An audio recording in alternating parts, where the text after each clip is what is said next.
तू मुझे आसमां दिया और तू मुझे रास्ता दिया, तू मुझे आसमां दिया और तू मुझे रास्ता दिया, निअमतों से भर दिया कर सबसे बेहतर कर दिया, निअमतों से भर दिया कर सबसे बेहतर कर दिया, मेरे सिर से पाँव तक तेरे सनात कर दिया, मेरे सिर से पाँव तक तेरे सनात कर दिया, देखने को आँख दिया कर बोलने को लब दिया, देखने को आँख दिया कर बोलने को लब दिया। अल्लाहु আকবার, আল্লাহু আকবার। আল্লাহ রাব্বুল আলামিন বলেন কবিতার ভাষায় বলতেছেন, মানুষরে দুনিয়াতে যেমন নিয়ামত দ্বারা তোমাকে ভরপুর করে দিয়েছেন,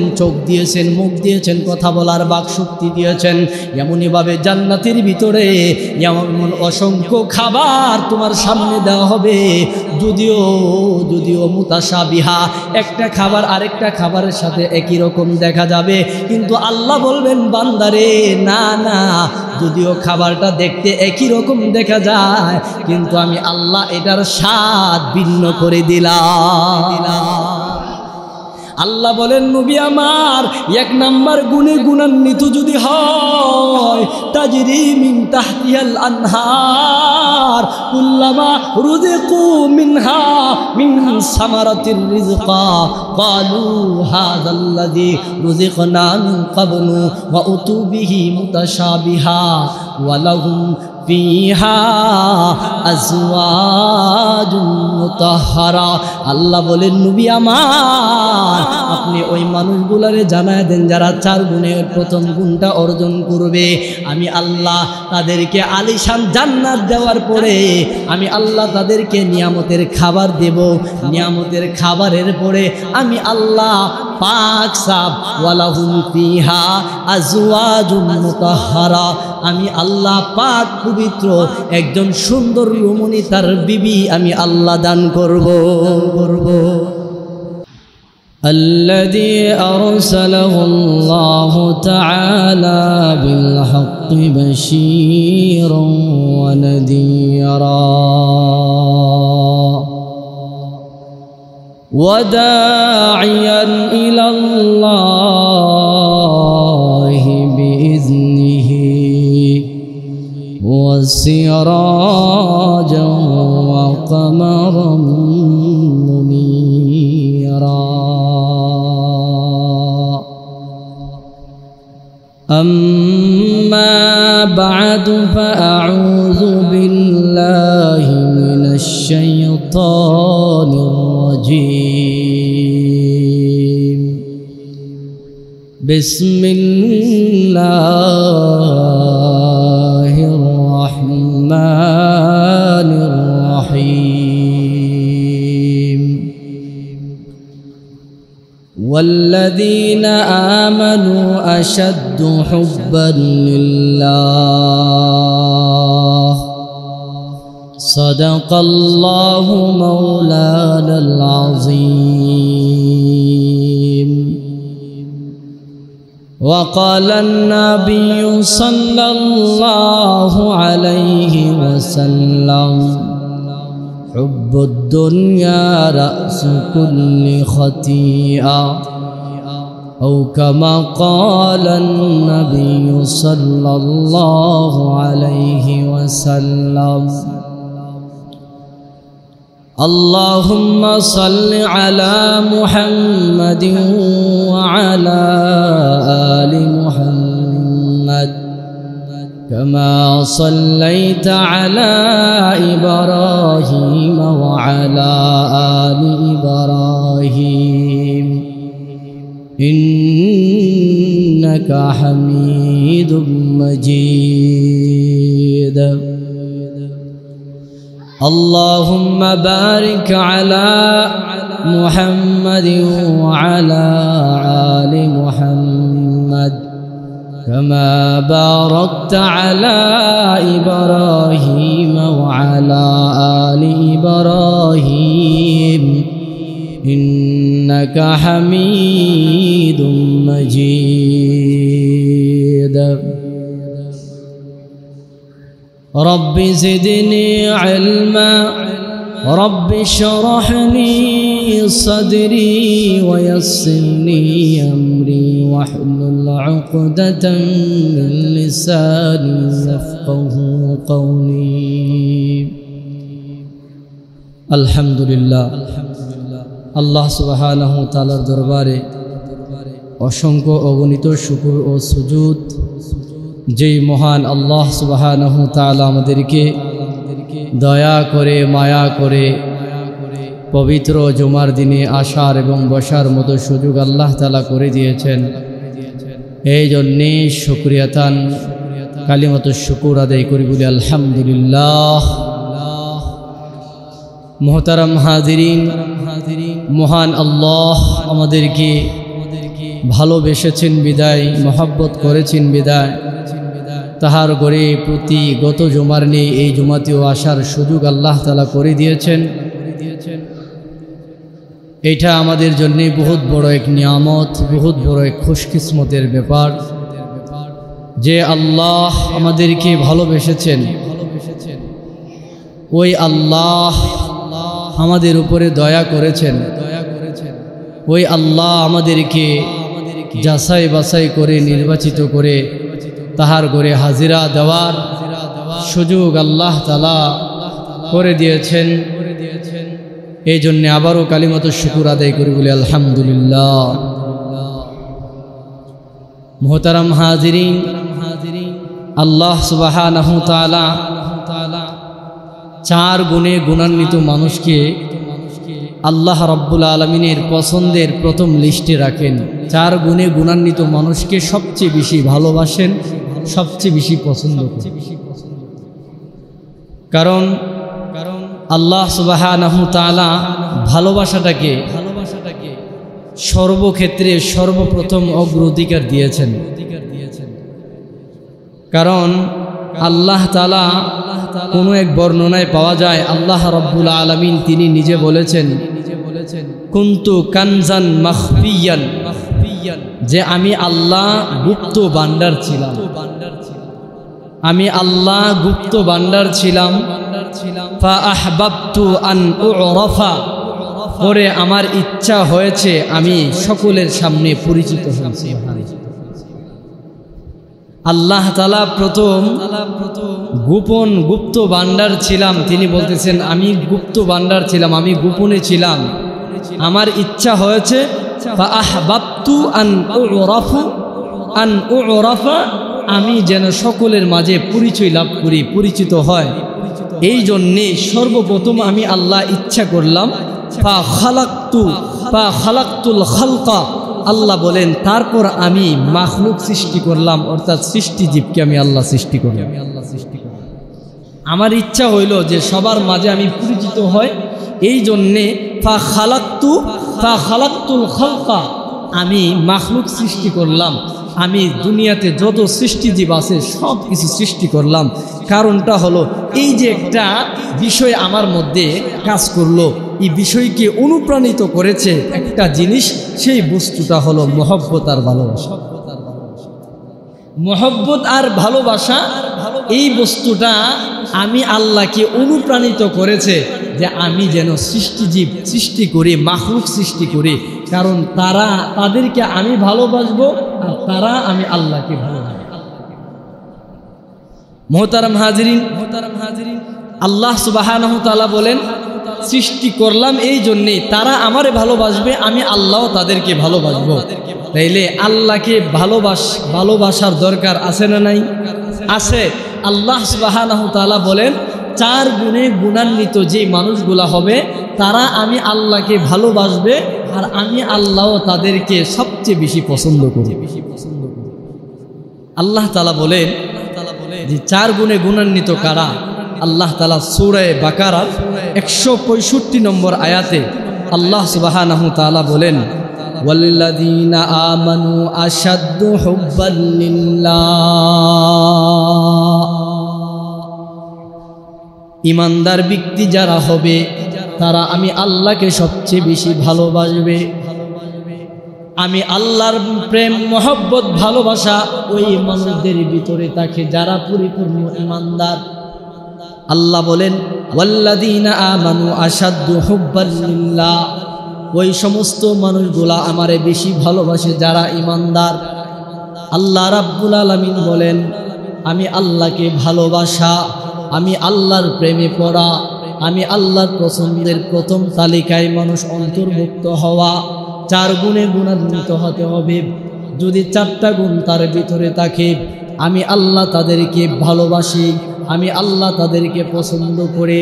1 নম্বর গুণ হলো ওয়া আহসিনু ইন্নাল্লাহা ইউহিব্বুল মুহসিনিন। আল্লাহ বলেন 1 নম্বর গুণ হলো, 1 নম্বর গুণ যারা আয়ত্ত করবে গুণান্বিত হবে। 1 নম্বর গুণ যারা সততার সাথে চলবে, সৎকর্ম করবে, ভালো কাজ করবে। আহসিনু ইন্নাল্লাহা ইউহিব্বুল মুহসিনিন। আল্লাহ বলেন মুমিন বান্দারা শুনো, তোমরা সৎকর্মশীল হও, ভালো কাজ করনেওয়ালা হও, সততার সাথে নিজের জীবনকে পরিচালিত করো।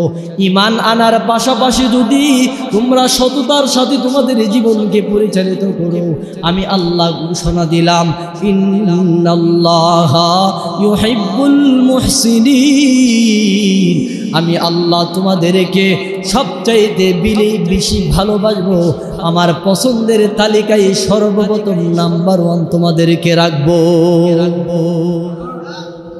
আল্লাহ রাব্বুল আলামিন বলেন নবী আমার, আপনি তাদেরকে ঘোষণা দিয়ে দেন যেই মানুষগুলা আমি আল্লাহকে ভালোবাসবে, যে মানুষগুলা তারা সৎ কাজ করবে, ঈমান আনার পাশাপাশি আহসিনু যারা কি করবে, সৎ কাজ করবে, পুণ্যবান হবে, সৎকর্মশীল যারা সৎ কাজে নিযুক্ত থাকবে। নবী গো আপনি তাদেরকে সুসংবাদ দিয়া দিন। ওয়া বাশশিরিল্লাযীনা আমানু, ও নবী আপনি তাদেরকে ওই সমস্ত মুমিন বান্দাদেরকে সুসংবাদ দিয়া দিন। আন্না লাহুম জান্নাতিন তাজরি মিন তাহতিহাল আনহার। নবী আমার আপনি ওই সমস্ত মানুষদেরকে ঘোষণা দিয়া দিন, সুসংবাদ দিয়া দিন যারা ঈমান আনয়ন করার পাশাপাশি সৎ কাজ করবে। আপনি তাদেরকে বলে দেন আন্না লাহুম জান্নাতিন তাজরি মিন তাহতিহাল আনহার। আমি আমার ওই মুমিন বান্দাদের জন্য আমি আল্লাহ এমন নহর বিশিষ্ট জান্নাত রেখে দিয়েছি, যেই জান্নাতের নিচ দিয়া 1টা 2টা না 4-4টা নদী প্রবাহমান রয়েছে। আল্লাহ বলেন 1 নম্বর গুণে গুণান্বিত হও। যদি হতে পারো আমি আল্লাহ তোমাদেরকে ভালোবাসবো। 1 নম্বর হলো ওয়া আহসিনু ইন্নাল্লাহা ইউহিব্বুল মুহসিনিন। মানুষ 1 নম্বর গুণে গুণান্বিত হও, ঈমান আনয়ন করার পাশাপাশি তোমরা ভালো কাজ করো, সৎকর্মশীল হও। যদি হতে পারো আমি কোরআনের মধ্যে ঘোষণা দিয়া দিলাম আমি তোমাদের জন্য জান্নাত রেখে দিয়েছি। কেমন জান্নাত জানেন? আল্লাহ রাব্বুল আলামিন বলেন দুনিয়ার মানুষেরা রে শোনো, ও নবী আপনার উম্মতদেরকে জানায়া দেন আন্না লাহুম জান্নাতিন তাজরি মিন তাহতিহাল আনহার কুল্লামা রুজিকু মিনহা মিন সামারাতির রিজকা। আল্লাহ বলেন ও নবী আমার আপনি তাদেরকে বলে দেন কুল্লামা রুজিকু মিনহা মিন সামারাতির রিজকা قالوا هذا الذي رزقنا من قبل وأتوا به متشابها। যে জান্নাতের মধ্যে অগণিত নাজ নিয়ামত আমি আল্লাহ খাবার রেখে দিয়েছি, যেই খাবার মনে চায় সেই খাবারই আমার বান্দার জন্য আমি আল্লাহ রেখে দিব। আল্লাহ বলেন 4 গুণে গুণান্বিত হও। 1 নাম্বার হলো ঈমান আনয়ন করার পাশাপাশি সৎকর্মশীল হও, সততার সাথে নিজের জীবনকে পরিচালিত করো। জান্নাতের ভিতরে নহর বিশিষ্ট জান্নাত দিবে। আল্লাহ বলেন জান্নাতের ভিতরে এমন কোনো খাবার নাই যেই খাবারটা তোমার জন্য আমি আল্লাহ হালাল করি নাই। আল্লাহ বলেন বান্দা শুনো, দুনিয়াতে তোমার জন্য মদ হারাম ছিল, কিন্তু আমি আল্লাহ জান্নাতে তোমাকে ঢুকানোর উপরে ওই শরাবকে আমি আল্লাহ তোমার জন্য হালাল করব। কেন জানুনি? দুনিয়াতে নিষেধ করার পরে তুমি যখন এটা থেকে বিরত ছিলা, আমি আল্লাহ জান্নাতের ভিতরে সকল ধরনের শরাব আমি আল্লাহ হালাল করে দিলাম। শুধু হালাল করি নাই, দুনিয়ার মধ্যে বোতলের মাধ্যমে তুমি শরাব পান করতা, আমি আল্লাহ জান্নাতের ভিতরে শরাবের নদী আমি আল্লাহ তোমার জন্য তৈরি করে দিব।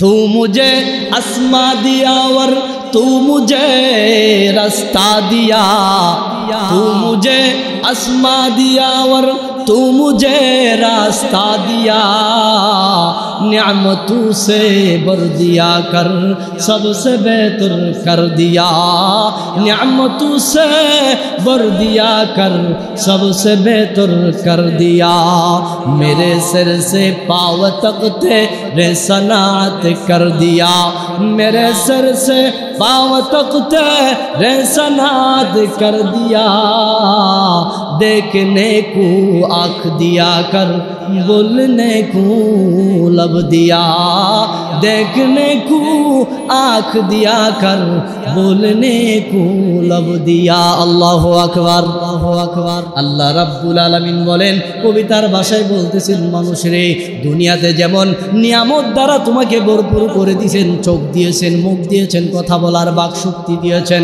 এমনইভাবে জান্নাতের ভিতরে এমন অসংখ্য খাবার তোমার সামনে দেওয়া হবে। যদিও মুতাশাবিহা, একটা খাবার আরেকটা খাবারের সাথে একই রকম দেখা যাবে, কিন্তু আল্লাহ বলবেন বান্দারে না না, যদিও খাবারটা দেখতে একই রকম দেখা যায়, কিন্তু আমি আল্লাহ এটার স্বাদ ভিন্ন করে দিলাম। আল্লাহ বলেন নবী আমার 1 নাম্বার গুণে গুণান্বিত যদি হয়, তাজরি মিন তাহতিহাল আনহার কুল্লামা রুযিকু মিনহা মিন সামারাতির রিজকা ক্বালু হাযাল্লাযী রুযিকনা মিন ক্বাবলু ওয়া উতু বিহি মুতাশাবিহা ওয়া লাহুম ফিহা আজওয়াজুম মুতাহহারা। আল্লাহ বলেন নবী আমার, আপনি ওই মানুষগুলারে জানায় দেন যারা 4 গুণের প্রথম গুণটা অর্জন করবে, আমি আল্লাহ তাদেরকে আলিশান জান্নাত দেওয়ার পরে আমি আল্লাহ তাদেরকে নিয়ামতের খাবার দেব। নিয়ামতের খাবারের পরে আমি আল্লাহ পাক সাফ ওয়ালাহুম ফিহা আজওয়াজুম মুতাহহারা, আমি আল্লাহ পাক পবিত্র একজন সুন্দর রমণী তার বিবি আমি আল্লাহ দান করব। গুণটা কি? ওয়া আহসিনু, তোমরা কি করো? সৎ কাজ করো, সৎকর্মের মধ্যে লিপ্ত থাকো, ঈমান আনয়নের পাশাপাশি যদি ভালো কাজের মধ্যে লিপ্ত থাকো। ইন্নাল্লাহা ইউহিব্বুল মুহসিনিন, আল্লাহ বলেন বান্দারে, আমি আল্লাহ তোমাকে আমার ভালোবাসার যত বস্তু আছে সবার চাইতে সবচেয়ে বেশি ভালোবাসি আমি তোমারে। 1 নাম্বার গুণ সৎকর্মশীল হও। আল্লাহ বলেন নবী আমার সৎকর্মশীল হইলে জান্নাত দেব, নিয়ামতের খাবার দেব, সুন্দর রূপসী বিবি তারে দান করব। আল্লাহর রাসূল বলেন উম্মতের দল শুনো, বিবি দিবে তোমাকে জান্নাতের মধ্যে অগণিত খাবার দেবে, জান্নাতে কোনো কষ্টের কোনো কিছু তোমাকে দিবে না, আরও কি অনেক নিয়ামত তোমার জন্য রেখেছে। রাসূল বলেন সাহাবীরা রে, আল্লাহ বলেছে বলেছেন জান্নাত দিবে। জানো জান্নাতে ঢোকার পরে কোনো মানুষ ঘুম থেকে শোয়া থেকে উঠা তাকে বাহিরে যায় কোনো কাজ করতে হবে না। বলে ইয়া রাসূলুল্লাহ ইন্না আহলাল জান্নাতি ইয়াকুলুনা ফিহা ওয়া ইয়াশরাবুনা ওয়া লা ইয়াদখুলুনা ওয়া লা ইয়াবুলুনা ওয়া লা ইয়ামতাখিতুনা। ইয়া রাসূলুল্লাহ আপনি বলেছেন ইন্না আহলাল জান্নাতি ইয়াকুলুনা ফিহা, ও নবীজি আপনি বলেছেন জান্নাতের মধ্যে মানুষ অগণিত খাবার খাবে, অগণিত পান করবে, কিন্তু আপনি বলতেছেন ওয়ালা ইয়াবুলুনা ওয়ালা ইয়ামতাখিতুনা, তাদের প্রস্রাবের প্রয়োজন হবে না, তাদের পায়খানার প্রয়োজন হবে না, তাদের খাস পালানোর প্রয়োজন হবে না, তাদের সর্দি পালানোর প্রয়োজন হবে না। নবী গো তারা তো অগণিত খাবে, অগণিত পান করবে, তাহলে এত খাবার কিভাবে তারা হজম করবে? পায়খানা যদি না হয় তারা কেমনে বাঁচবে? প্রস্রাব যদি না হয় পানি কিভাবে বাহির হবে? মায়ার নবী বলেন অলা জুশাউন ওয়া রাশহুন, আল্লাহর নবী বলেন উম্মতেরা শুনো, আমার উম্মতের মধ্যে যারা জান্নাতে যাবে অগণিত খাবার খাওয়ার পরেও তাদের প্রস্রাব পায়খানার প্রয়োজন হবে না। কারণ হলো তাদের মধ্যে একটা ডেকুর আসবে, একটা ডেকুরের মাধ্যমে তাদের পায়খানার প্রয়োজনটা আল্লাহ মিঠাইয়া দিবে। ولا يبولون ولا يمتخطون قالوا فما بال الطعام يا رسول الله قال جشاء ورشح। মায়ার নবী বলেন যেই মুহূর্তে তারা খাবার খাইব আল্লাহর পক্ষ থেকে একটা ডেকুর আসবে, ডেকুরের মাধ্যমে তাদের খাবার হজম হয়ে যাবে, আর পায়খানার প্রয়োজন হবে না। রাসূলের সাহাবীরা বলেন ইয়া রাসূলুল্লাহ বুঝতে পারলাম ডেকুরের মাধ্যমে খাবারগুলি হজম হয়ে যাবে, কিন্তু প্রস্রাবের প্রয়োজনটা কেমনে মিটবে? মায়ার নবী বলেন জুশাউন ওয়া রাশহুন কারাসিল মিসকিন। মায়ার নবী বলেন যখন তাদের পশমের গোড়ায় গোড়ায় একটা চিকন গাম বাহির হবে, গামটা বাহির হতে দেরি হবে, তাদের প্রস্রাবের প্রয়োজনটা আমার আল্লাহ সাথে সাথে গামের মাধ্যমেই মিঠাইয়া দিবে। সাহাবীরা বলেন নবী আমার ইয়া রাসূলুল্লাহ আপনি বলেছেন জান্নাত সুখের জায়গা, 4 গুণে গুণান্বিত মানুষদেরকে জান্নাত দিবে, জান্নাত সুখের জায়গা। জান্নাতের ভিতরে ঢোকানোর উপরে ও নবীজি আপনি বলেছেন তাদের কোনো কষ্ট হবে না। দুনিয়াতে একজনের গাম আরেকজনের সহ্য করতে পারে না, মানুষের গামের দুর্গন্ধ আরেকজন সহ্য করতে পারে না।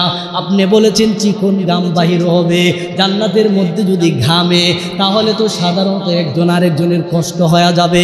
মায়ার নবী বলেন নারে নাসাবির দল শুনো, তোমার আমার যখন গাম বাহির হবে আল্লাহ রাব্বুল আলামিন এমন গামের মধ্যে এমন মেশকে আম্বরের ঘ্রাণ যুক্ত করে দিবে, দুনিয়ার গামের মতো হবে না। আল্লাহ তাআলা মেশকে আম্বরের চাইতে 1000 গুণ ঘ্রাণে বেশি করে তোমার গামটাকে আল্লাহ সুগন্ধময় করে দিবে। আল্লাহর রাসূল বলেন সাহাবীর দল এত নাজু নিয়ামতের জান্নাত তোমাকে আমাকে দেবে যদি 4 গুণে গুণান্বিত হতে পারো। 1 নাম্বার হলো ঈমান আনার সাথে সাথে সৎ কাজ করতে হবে, নিজের জীবনকে সততার সাথে পরিচালিত করতে হবে। সমাজে ভালো মানুষের অভাব নাই, সমাজে মানুষের অভাব নাই, কিন্তু সৎ মানুষের অভাব, ঠিক কিনা বলেন? কারণ সৎ মানুষ বড় অভাব। মায়ার নবী বলেন 1 নাম্বার গুণে যদি তুমি গুণান্বিত হও আল্লাহ রাব্বুল আলামিন বলেন ইন্নাল্লাহা ইউহিব্বুল মুহসিনিন, বান্দা বান্দিরে আমি আল্লাহ তোদেরকে সবচেয়ে বেশি ভালোবাসবো। 1 নাম্বার গুণে গুণান্বিত, 4টা গুণের কথা বলছেন। 1 নাম্বার বলছেন ওয়াহসিনু, তোমরা কি করো? সততার সাথে নিজের জীবনকে পরিচালিত করো, সৎ থেকে জীবনকে বাস্তবায়িত করো, সৎ কর্ম করো, ভালো কাজ করো। ঈমান আনছো, আনার পরে কি করো? ভালো কাজ করো। আর যদি তোমরা করতে পারো তাহলে ইন্নাল্লাহা ইউহিব্বুল মুহসিনিন, ও মানুষ শুনো আমি আল্লাহ তোমাদেরকে সবচেয়ে বেশি ভালোবাসবো, কারণ দুনিয়ার মধ্যে ভালোবাসার কারণে আমি তোমাদেরকে সৃষ্টি করব। আল্লাহকে আমি প্রথম গুপ্ত ভান্ডারে ছিলাম, আমার ইচ্ছা হয়েছে আমি তোমাদের কাছে প্রকাশিত হয়, আর এই জন্যেই আমি আল্লাহ কি করেছি ফাখালাকতুল খালকা। আল্লাহ বলেন আমি ভালোবাসা অন্তরে জাগজিবি দেয় তোমরা মানুষ সৃষ্টি করো। তাইলে এই পৃথিবীতে ভালোবাসা আল্লাহকে অনুপ্রাণিত করছে আমরা সৃষ্টি করার জন্যে। তাইলে আল্লাহরে ভালোবাসলে আল্লাহও ভালোবাসবেন। আর আল্লাহর ভালোবাসা তখনই অন্তরে জাগ্রত হবে যখন আমাদের ভিতরে আল্লাহ তাআলা বলেন 2 নাম্বার গুণটা আমাদের ভিতরে আসবে। 2 নাম্বার গুণটা হলো লাহুম লাহুম ইন্নাল্লাহা ইউহিব্বুল মুত্তাকিন। 2 নাম্বার গুণ হলো, ও মানুষ, 2 নাম্বার গুণটা হলো আল্লাহ বলেছেন মুত্তাকি হও, পরহেজগার হও, ইবাদত গুজার হও, পরহেজগার হও, গুনাহমুক্ত জীবন নিজে পরিচালিত করো। 2 নাম্বার গুণ ইউহিব্বুল মুত্তাকিন, তোমরা মুত্তাকি হও।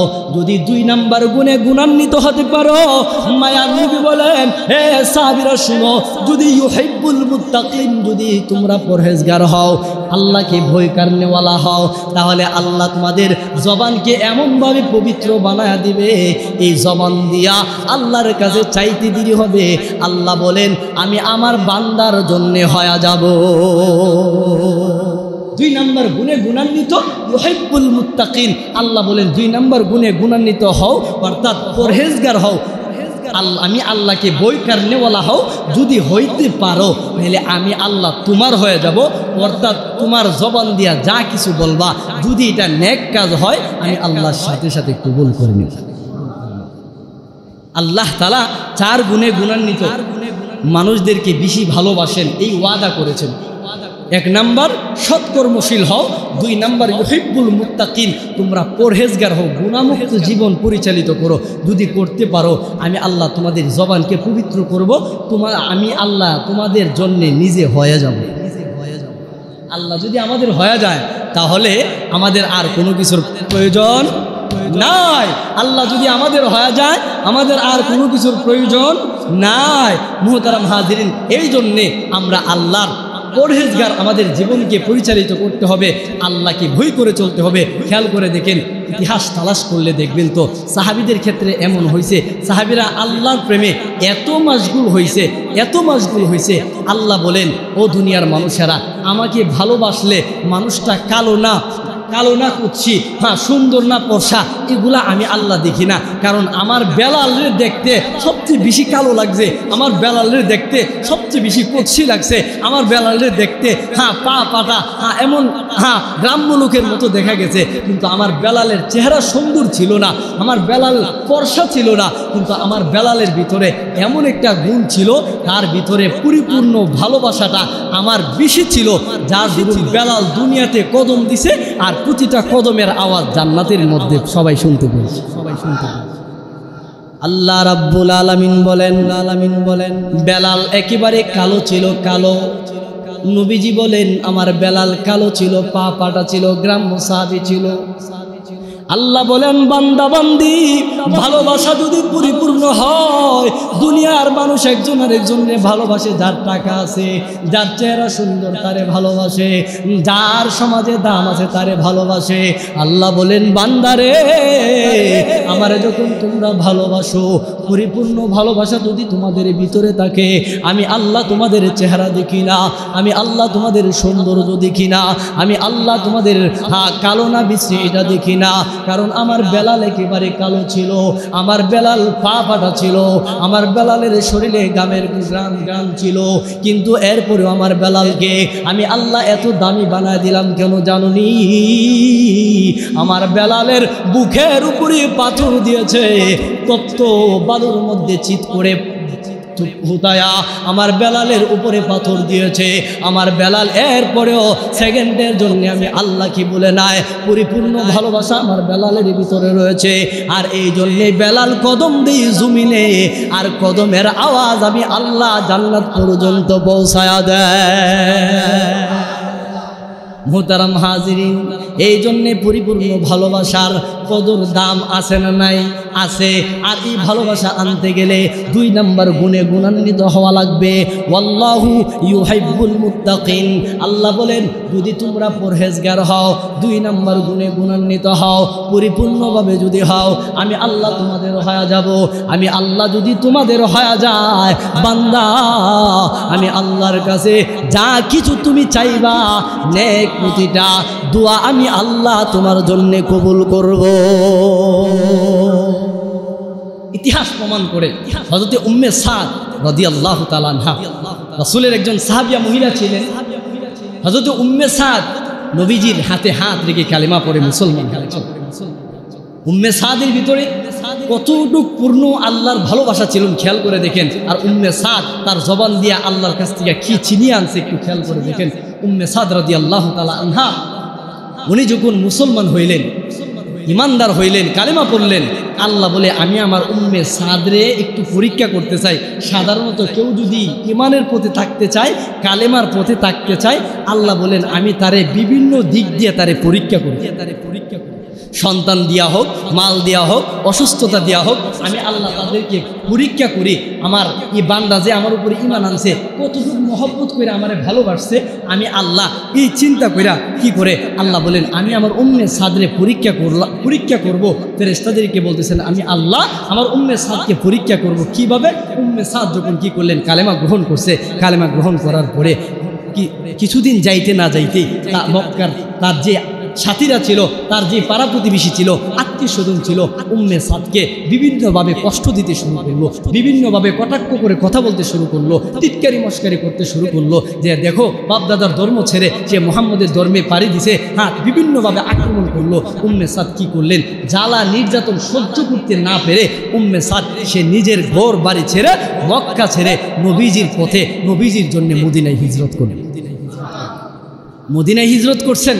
হিজরত করার পরে আল্লাহ নবী সাল্লাল্লাহু আলাইহি ওয়াসাল্লামে হিজরত করে যখন গেলেন, কিছুদিন যাওয়ার পরেই উম্মে সাদ রাদিয়াল্লাহু তাআলা আনহার ছেলেটা মৃত্যুবরণ করছে। দেখেন, কালেমা পড়ছে, কিছুদিন যাইতে না যাইতে আল্লাহ পরীক্ষা করতেছেন। উম্মে সাদের একমাত্র একটা ছেলে ছিল, ছেলেটা দুনিয়া থেকে বিদায় হয়ে গেছে। উম্মে সাদ কি করলেন, উম্মে সাদ কি করলেন, গোসল করাইলেন, কাফন পরাইলেন। কাফন পরায়া সে যখন রেডি করলেন সন্তানের লাশ নিয়ে যাবে, এই মুহূর্তে নবীজি আসছেন। নবীজির কাছে উম্মে সাদ না গিয়া কি করলেন, নামাজের মুসল্লায় 2 রাকাত নামাজ পড়লেন। নামাজ পড়ে আল্লাহকে ডাক দিয়ে বলেন আল্লাহ আমানতু বিকা তাওআন ওয়া হাজারতু ইলাইকা রাগবাতান। আল্লাহ গো, আমি তোমাকে মুহাব্বত করে তোমার কালেমা গ্রহণ করেছি। ওগো রব্বুল আলামিন, কালেমা গ্রহণ করার বেশি দিন হয় নাই। আল্লাহ, কিছুদিন যাইতে না যাইতে আপনি আমার সন্তানকে দুনিয়া থেকে নিয়ে গেলেন, এতে আমার কোনো কষ্ট নাই গো আল্লাহ। কিন্তু এই মুহূর্তে কাফের বেঈমানগুলিকে তুমি হাসায়ো না। ফালা তুশমিত বিল আদা। আল্লাহ, ওগো রব্বুল আলামিন, তুমি আমার সন্তানকে নিয়ে গেলা, কোনো কষ্ট নাই, কোনো অভিযোগ নাই। আল্লাহ, এই মুহূর্তে কাফের বেঈমানগুলি আমার দিকে লক্ষ্য করে করে হাসাহাসি করতেছে, বলতেছে সাদের সন্তান নিয়ে গেছে, আমাদের বাপ দাদার ধর্ম ছাড়ার কারণে তার সন্তানরা মারা গেছে। নাউজুবিল্লাহ বলেন। আল্লাহ, সন্তান নিয়ে যাবেন, আমার কোনো সমস্যা নাই, কিন্তু এই মুহূর্তে তোমার হাবিবের উপরে আঙ্গুল তুলবে, এই মুহূর্তে তোমার সাহাবীদের উপরে আঙ্গুল তুলে কাফের বেঈমানগুলি তোমাকে কটাক্ষ করে কথা বলবে। আল্লাহ গো, পালা তুশমিত, আর তুমি হাসায়ও না, আর তুমি কাঁদায়ও না। আল্লাহ, এই মুহূর্তে তোমার কাছে আমি যদি কালেমা গ্রহণ করার পথটা যদি তোমার কাছে সঠিক হয়ে থাকে, আমি উম্মে সাদ তোমার কাছে এই মুহূর্তে দোয়া করতেছি, মোনাজাত শেষ হওয়ার আগে যেন আমার ছেলে কাপড়ের কাপড়ে মোড়ানো থেকে সোজা হয়ে বসে যেন আমার সামনে সালাম দেয়। উম্মে সাদ রাদিয়াল্লাহু তাআলা আনহা মায়া নবীর সামনে যায় নাই, মায়া নবী কি কোনো কথা বলে নাই, এই কথা বলে নাই, নবী গো আপনি একটু সুপারিশ করেন আল্লাহর কাছে। উম্মে সাদ নিজে গেছেন নামাজের মুসল্লায়, যায় বলে আল্লাহ, পালা তুশমি, তার হাসায়ও না, তুমি হাসায়ও না, পিল আদা, তোমার শত্রু যারা, আমার শত্রু যারা, তাদেরকে তুমি হাসায়ও না। আল্লাহ গো, কালেমা যদি সঠিক হয়, তোমার নবী মুহাম্মদ যদি সঠিক হয়, তাহলে আমার সন্তানরে তুমি আবার ফিরাইয়া দিবা। মুনাজাত শেষ করতে দিলে হয়। হযরতে আনাস রাদিয়াল্লাহু তাআলা বলেন, দুনিয়ার মানুষেরা রে, খোদার কসম করে বলি, আমি দেখতে পাইলাম উম্মে সাদ মুনাজাত শেষ করতে দেরি হয়েছে। উম্মে সাদের সন্তান মাথা ছাড়া দিয়া কাফনের কাপড় সরায়া মায়ার নবীর সামনে বৈশা সালাম দিতে সেকেন্ড দিলে হয় না। আল্লাহ বলেন ওয়াল্লাযীনা আমানু আশাদ্দু হুব্বান লিল্লাহ, ইমানদার ব্যক্তিরাই আল্লাহকে সবচেয়ে বেশি ভালোবাসে। আর 4 গুণে গুণান্বিত মানুষগুলা যদি গুণে গুণান্বিত হতে পারে, আমি আল্লাহ তাদেরকে বেশি ভালোবাসি। 1 নাম্বার ওয়া আহসিনু, উত্তম কাজ করো, তোমরা সৎ কাজ করো। 2 নাম্বার ইউহিব্বুল মুত্তাকিন, পরহেজগার হও। 3 নাম্বার ইন্নাল্লাহা ইউহিব্বুত তাওয়াবিন। 4 নাম্বার ওয়া ইউহিব্বুল মুতাতাহহিরিন। আল্লাহ রাব্বুল আলামিন বলেন যে 2 নাম্বার পরহেজগার হও, 3 নাম্বার হলো ইন্নাল্লাহা ইউহিব্বুত তাওয়াবিন, তোমরা তওবাকারী হও, মুনাজাত করনেওয়ালা হও, মুনাজাত করো, তোমাদের হাদুদের কথা আল্লাহর কাছে বলো। যদি করতে পারো আল্লাহ তোমাদের মুনাজাত শুনবে। 4 নাম্বার হলো ওয়া ইউহিব্বুল মুতাতাহহিরিন, তোমরা অপবিত্র থেকে পবিত্র হওয়ার জন্য চেষ্টা করো, পবিত্রতা অবলম্বন করো। যদি করতে পারো তোমাদের রিজিকের কোনো অভাব আল্লাহ তাআলা দান করবে না। পবিত্রতা অর্জন করা, একটা মানুষ যদি পরিপূর্ণভাবে সব সময় পবিত্র হালতে থাকে, উযু করলেই পবিত্র এমনটা না, নিজের কাপড় নিজের শরীর পবিত্র করা মানে তার পুরা দেহকে পবিত্র করা।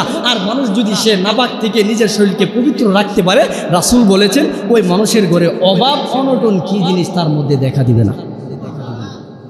মোহতারাম হাজিরিন, আজকে দেখা যাইতেছে অনেক মানুষ এমন আছে দাঁড়ায় প্রস্রাব তো করতেছে কিন্তু ঢিলাকুলুপ ব্যবহার করতেছে না। অনেক মানুষ এমন আছে দাঁড়ায় প্রস্রাব করতেছে, পানি নেওয়ার ব্যবস্থা নাই, হ্যাঁ দাঁড়ায় প্রস্রাব করতেছে, এই কাপড় নিয়ে সারাদিন ঘুরতেছে। দেখা যাইতেছে বিবির সাথে ঘুমাইতেছে, সারাদিন এই কাপড় নিয়ে নাপাক শরীর নিয়ে ঘুরতেছে, গোসলের টাইম কোনটা সে তার জানা নাই। অনেক মানুষ এমন আছে দেখা যাইতেছে তার জীবনে কোনোদিন ঢিলাকুলুপ ব্যবহার করে না। এমন মানুষ আছে না নাই? মসজিদের এস্তেঞ্জাখানাতে অনেক সময় দেখা যায় প্রস্রাব করে দাঁড়ায় পানি নেওয়ার কোনো প্রয়োজন নেই। আমার চোখে অনেক মানুষ, আল্লাহ তাআলা কোরআনের মধ্যে বলেছেন সূরা বাকারার 222 নম্বর আয়াতে ওয়া ইউহিব্বুল মুতাতাহহিরিন, আল্লাহ তাআলা বলেন মানুষ শুনো, তোমরা যদি 4 নম্বর গুণে গুণান্বিত হও, ইউহিব্বুল মুতাতাহহিরিন, তোমরা পবিত্রতা অবলম্বন করো, আমি আল্লাহ তোমাদেরকে ভালোবাসবো, সবচেয়ে বেশি ভালোবাসবো। কারণ ভালোবাসাটা তো আমি আল্লাহর কাজ, কারণ যেহেতু তোমরা বানাইলাম ওই ভালোবাসা করে। যদি তোমরা পবিত্রতা অর্জন করতে পারো, আমি আল্লাহ ওয়াদা দিলাম তোমাদের অভাব অনটন কোনোদিন দেখা দিবে না। এই জন্যে নামাজ পড়েন আর না পড়েন, প্রস্রাব করবেন, বৈশা করবেন, প্রস্রাব করে পানি নেবেন, ঢিলাগুলো ব্যবহার করবেন। ঢিলা যদি না থাকে পানির ব্যবস্থা আছে, পানির ব্যবহার করেন। অনেকের এমন সমস্যা আছে দেখা যায় যে যদি ঢিলাগুলো ব্যবহার না করে তাহলে তার প্রস্রাব জ্বরে, এমন অবস্থায় সে সব সময় সাথে করে টিস্যু, এখন আধুনিক যুগ, পকেটে বা সাথে যে কোনো জায়গায় টিস্যু রাখতে পারে। আগে একটা জমানায় ছিল মাটির চাক্কা ছাড়া আর কোনো কিছু ছিল না, কিন্তু এখন বর্তমান যুগে আধুনিক যুগ হয়ে গেছে, ডিজিটাল যুগে পকেটে সব সর্ব হালতে দেখা যাইতেছে। যে কোনো জায়গায় যাবেন দেখবেন তো প্রস্রাব করার পরে টিস্যুর ব্যবস্থা। আপনি প্রস্রাব করেন যে কোনো জায়গায় পড়েন, ইটের কোনা ছাড়া, পাতা ছাড়া, ভিজা মাটি ছাড়া, শুকনো মাটি দ্বারা আপনি কি করেন, মাটির যে কোনো একটা জায়গা থেকে মাটির চাক্কা ব্যবহার করেন। অনেকে দেখা যায় ইটের কোনা দিয়ে ঢিলা বানায়। ইটের কণা কি আপনার প্রস্রাবটা নিতে পারবে কিনা এটা তো দেখার বিষয়। অনেকে দেখা যায় পাতা দিয়ে ব্যবহার করে, দেখতে হবে পাতাটা আপনার পানিটা ছুঁচবে কিনা, কিন্তু দেখা গেল এই জিনিস খেয়াল নাই, জানলে আমল করতো, জানারও কোনো তলব নাই, ইচ্ছা নাই। দেখা গেছে গুরু যেমনি চালাইতেছে, দাঁড়ায় প্রস্রাব, দাঁড়ায় পায়খানা, এমনইভাবে মানুষও চলতেছে। পানি নেওয়ার ব্যবস্থা প্রয়োজন নাই, পায়খানা করে পানি খরচ করার কোনো প্রয়োজন মনে করতেছে না, মানুষের সেম টু সেম মনে করতেছে, প্রস্রাব করে যারা দিয়ে চলে যেতেছে। কোনো চিন্তা ফিকির নাই যে আমি তো মানুষ, মুসলমান, আমার শরীর তো পবিত্রতার দরকার, আমার কাপড় তো পবিত্রতার দরকার। এই জন্য দেখবেন তো মৃত্যুবরণ করতে দেরি হয়, সাথে সাথে কাপড় খুলে না। আজও পর্যন্ত কোনো আলেমের কাপড় সাথে সাথে খুলতে দেখি না। কারণ আলেম যারা আছে, যারা দায়ী আছে, যারা দ্বীনি সম্পর্কে ধারণা আছে, তারা সর্ব হালতে তাদের কাপড়কে পবিত্র রাখে। মুসলমান তাদের শরীর কাপড় অপবিত্র রাখতে পারবে। এই জন্য যারা দাঁড়ায় প্রস্রাব করেন, দাঁড়ায় প্রস্রাব করলে ক্ষতি কিন্তু আছে, কিডনিতে কিন্তু এফেক্ট করে। এই জন্য অমুসলিম যারা আছে তারাও এখন বৈশা প্রস্রাব করে, তারাও এখন কিন্তু খতনা করে। কারণ দেখা গেছে যত ধরনের খারাপ, যত ধরনের অসুস্থতা আসতেছে, কোরআনের বাহিরে যারা কাজ করে তাদেরই আসতেছে। দেখবেন তো বর্তমান যুগে অনেক বেদিন আছে, তারা খতনা করাইতেছে। এই জন্যই করাইতেছে, নাপাকটা ভিতরে থেকে ইনফেকশন হয়ে যায়, এই জন্য খতনা করাইলে আর ভিতরে নাপাক থাকে না। এই জন্য কোরআন সবচাইতে বড় ঔষধ। যে কোরআনে যেভাবে বলছে সেইভাবে নিজের জীবনকে পরিচালনা করুন। আল্লাহকে ভালোবাসতে গেলে এই 4 গুণে গুণান্বিত। 1 নাম্বার সৎকর্ম, ইমানের পাশাপাশি সৎকর্ম। 2 নাম্বার আল্লাহকে ভয়। 3 নাম্বার হলো তওবা কর, বেশি বেশি করে কান্নাকাটি মোনাজাত করো। 4 নাম্বার হলো ইউহিব্বুল মুতাতাহহিরিন, পবিত্রতা অর্জন করে চলো। যদি করতে পারো, আল্লাহ বলেন ইন্নাল্লাহা ইউহিব্বুল মুহসিনিন, আমি আল্লাহ তাদেরকে সবচেয়ে বেশি ভালোবাসি। আল্লাহ তাআলা আমাদের সবাইকে এই 4 গুণে গুণান্বিত হয়ে কবরে যাওয়ার তৌফিক দান করুন।